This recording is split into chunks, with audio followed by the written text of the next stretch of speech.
দেখেন আমি এই যে বয়ান করি, মানুষ আল্লাহু আকবারের আওয়াজ তুলে, কথা ঠিক কিনা? আমার মনে হয় যে আমার মতো অন্য কারো মাহফিলে এতবার নারায়ে তাকবীর এবং আল্লাহু আকবারের স্লোগান উঠে না। আমি একবার চিন্তা করলাম, দূর এত চিল্লাচিল্লি করব না, আমি ওয়াজ আস্তেও তো করতে পারি। আলহামদুলিল্লাহ, কোরআন হাদিস যেহেতু পড়াশোনা করছি, বলতে না পারার তো কোনো কারণ নাই। একবার আমি নিয়ত করছিলাম যে এইভাবে মাহফিল গুলোতে গোটা মানে জাতি, পুরা মাহফিলের হাজার হাজার মানুষ এইভাবে দিনের জন্য উত্তেজিত হয়ে পড়ে, তারা জাগ্রত হয়ে পড়ে, এতে এত মানুষের সমস্যা, এত মানুষ সমস্যা ফিল করে, আমার এত শত্রু বাড়তেছে আস্তে আস্তে, এর দরকার কি এই শত্রু বাড়ানোর?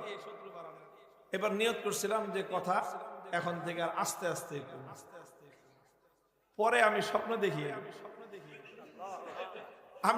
দেখি যে আমি এক মাহফিলে গেছি এরকম।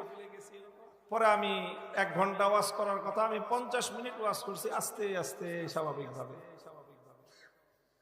তো পরে আমি স্বপ্ন দেখতেছি আমার আর মাত্র 5-7 মিনিট ওয়াজ শেষ করে দেব। আমি একটা মাদ্রাসার মাহফিলে গেছি, ওই মাদ্রাসার হুজুর এসে কথা, হুজুর এই হাজার হাজার মানুষ আইছিল একটা আশা নিয়া যে আপনি একটু ওয়াজ করবেন আর তারা আল্লাহু আকবার নারায়ে তাকবীরের স্লোগান দিবে, কিন্তু আজকে পুরা ওয়াজে একবারও নারায়ে তাকবীর স্লোগান দেওয়ার সুযোগ পেল না। এই মানুষগুলো খুব হতাশ হয়ে গেছে। স্বপ্নে আমারে বলতেছে। আমি তখন স্বপ্নের মধ্যেই আমার কাছে খুব খারাপ লাগলো যে এতগুলি মানুষ একটা নেক নিয়ত নিয়ে আইছিল যে এরা আল্লাহু আকবার বলবে। আর যাই হোক আর না হোক, আকাশ বাতাসে আল্লাহর বড়ত্বের ধ্বনি উচ্চারিত হলো, এটা তো বড় বিষয়। তো আমি তখন স্বপ্নের মধ্যে হুজুরকে বলতেছি, ভাই আপনি আরেকটু আগে বলতেন, আমি ওয়াজের লাইন ঘুরাই দিতাম। এখন আমি শেষ করে ফেলাইতেছি, এই টাইমে আপনি সেই কথাটা বলতেছেন।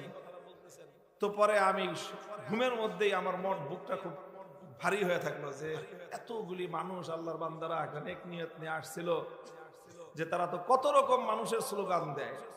আমার মাহফিলে আইসা তো আমি কোনো ব্যক্তির স্লোগান দেই না, কোনো দলের স্লোগানও দেই না, কোনো মার্কার স্লোগানও আমি দেই না। আমি তো শুধু আল্লাহর স্লোগান, আল্লাহু আকবার বড়ত্বের স্লোগান, ইসলামের জিন্দাবাদের স্লোগান দেই। এই মানুষগুলো তো একটা নেক নিয়ত নিয়ে আসছিল, ভালো একটা আশা নিয়ে আসছিল। এই মানুষগুলো হতাশ হয়ে ফিরলো, আমার খুব কষ্ট লাগতেছিল। ঘুমের চুইটা দেখি তখন আমার বুকের মধ্যে কষ্টটা আছে। আমি বুঝছি আসলে আল্লাহর পক্ষ থেকে ইশারা হলো যে তুমি তোমার ওয়াজের স্টাইল চেঞ্জ করো না। আমি এটাকে আমার নাজাতের উসিলা মনে করি যে এই যে বাংলাদেশের লক্ষ কোটি মানুষের মুখে আমার উসিলায় এই যে আল্লাহু আকবারের বড়ত্বের স্লোগান উঠে, এটাই ইনশাআল্লাহ আমার নাজাতের জরিয়া হবে। এবং হইছেই, আমি যেই বিপদে পড়ছিলাম, আমারে যেইভাবে পুরা একটা রাষ্ট্র না, একটা রাষ্ট্রের পিছনে আরেকটা বড় রাষ্ট্র মিলে, সমস্ত এজেন্সি মিলে, সরকারের যতগুলি প্রতিষ্ঠান আছে সব মিলে যেইভাবে লাগছিল আমার বিরুদ্ধে, আমার তো একদম পিছু ফেলানোর কথা। কিন্তু আলহামদুলিল্লাহ আল্লাহ আমাকে রক্ষা করছেন। শুধু আমি বিশ্বাস করেন আপনারা, আমার অনুভূতি, এটা আমি আল্লাহর কসম খেয়ে বলি যে আমার অনুভূতি হলো যেই পরিমাণ মানুষ আমার জন্য দোয়া করছেন,